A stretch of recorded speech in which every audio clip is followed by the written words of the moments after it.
En el corazón de las tradiciones hebreas, la edificación y posterior destrucción del primer y segundo templo de Jerusalén ocupan un lugar de significación profunda. El primer templo, también conocido como el Santuario Primigenio de Jerusalén, solo es mencionado a través de las páginas del Antiguo Testamento, el cual revela que su construcción fue ordenada por el rey Salomón en el año 957 a.C.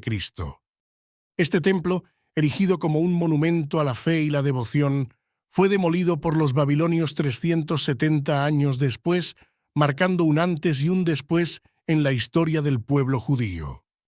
Tras esta devastación, los judíos experimentaron el exilio en Babilonia, un periodo de cautiverio que finalizó con su retorno a Jerusalén. Este retorno fue posible gracias a Ciro II el Grande, quien tras derrotar al imperio babilónico, autorizó y apoyó la reconstrucción del templo en el mismo sitio que el anterior.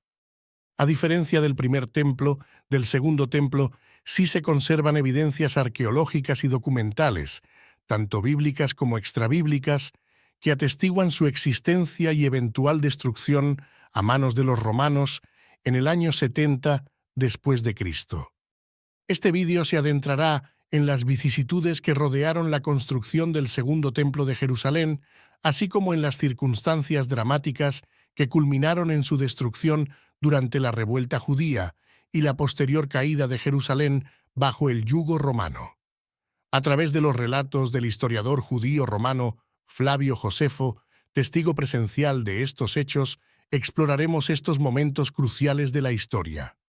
Según narra la Biblia, fue el rey Salomón quien estableció el primer templo de Jerusalén en el año 957 a.C.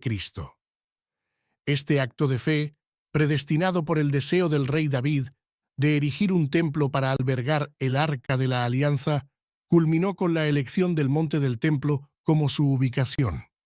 Aunque a David se le negó el privilegio de construir el templo debido a las guerras que había librado, fue su hijo Salomón quien realizó este deseo, colocando el Arca de la Alianza en el Sancta Sanctorum, el lugar más sagrado del templo, un recinto cerrado sin ventanas. Durante 370 años, el primer templo, o Templo de Salomón, fue el centro de la vida religiosa en Jerusalén hasta su destrucción en el año 586 o 587 a.C. por el rey babilónico Nabucodonosor II. Esta tragedia marcó profundamente a las tres grandes religiones abrahámicas y envolvió al primer templo en un manto de misterio, ya que solo se conoce por las escrituras del Antiguo Testamento, sin menciones en relatos extrabíblicos ni evidencias arqueológicas que confirmen su existencia física. El retorno de los judíos exiliados desde Babilonia y la reconstrucción del segundo templo simbolizaron no solo la resiliencia, sino también el renacimiento espiritual del pueblo judío. Esta nueva etapa comenzó con la llegada de 42.360 judíos liderados por Zorobabel, quienes emprendieron el arduo viaje de regreso a Jerusalén para reconstruir su lugar más sagrado. A pesar de las dificultades, incluido el rechazo de la ayuda ofrecida por los samaritanos y las interrupciones en la construcción, el segundo templo finalmente se completó en el año 516 a.C. bajo el auspicio del Imperio Persa. Tras la finalización del segundo templo, los judíos de Jerusalén experimentaron un período de relativa paz y estabilidad bajo el dominio persa, que se extendió por más de 184 años. Esta era de tranquilidad llegó a su fin con la conquista de Alejandro Magno en el año 332 a.C., marcando el inicio de una nueva fase en la historia de Jerusalén. La muerte de Alejandro provocó la división de su imperio entre sus generales, dando lugar al surgimiento del reino seleucida, un imperio helenístico que ejerció una fuerte influencia cultural en la región. La asimilación de la cultura helenística por parte de los judíos provocó tensiones internas entre aquellos que adoptaron las nuevas costumbres y los adherentes a las tradiciones judías ortodoxas. La imposición de restricciones a las prácticas religiosas judías por parte de Antíoco IV Epífanes exacerbó estas tensiones, desencadenando la revuelta de los macabeos. Este levantamiento no solo restauró la práctica libre de la religión judía, sino que también estableció un reino judío independiente bajo la dinastía Asmonea.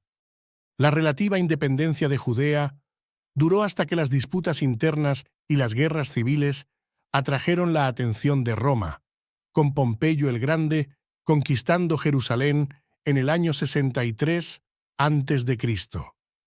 A partir de entonces, Judea pasó a ser gobernada por procuradores romanos y reyes locales, como Herodes el Grande, quien es conocido por sus ambiciosos proyectos de construcción, incluida la renovación y expansión del Segundo Templo.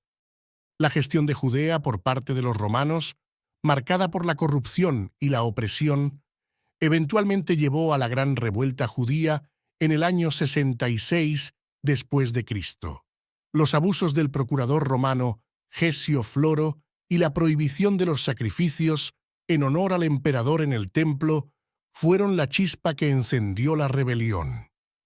A pesar de los esfuerzos iniciales por parte de los judíos por resistir la opresión romana, la falta de unidad y las divisiones internas entre facciones judías debilitaron su posición. Vespasiano, un general romano, fue encargado por Nerón para sofocar la rebelión, iniciando una campaña que pacificaría Galilea y finalmente cercaría Jerusalén. La tensión dentro de Jerusalén entre grupos moderados y radicales, junto con la sucesión de Vespasiano como emperador de Roma, dejó a su hijo Tito al mando del sitio de la ciudad. En el año 70 después de Cristo, Tito lanzó un asalto final contra Jerusalén durante la celebración de la Pascua judía, aprovechando la ciudad repleta de peregrinos. La brecha en las murallas de la ciudad condujo a la captura de las zonas fortificadas y finalmente al templo, que fue incendiado y destruido, marcando el fin del Segundo Templo y un punto de inflexión en la historia judía.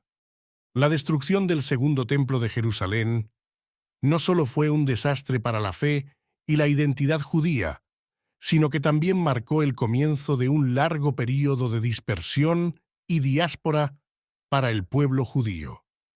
Este evento dejó una herida profunda en la memoria colectiva, influenciando la identidad judía hasta nuestros días. Es esencial recordar y reflexionar sobre estos momentos históricos, no solo para honrar la memoria de aquellos que vivieron a través de estos tiempos turbulentos, sino también para aprender de ellos.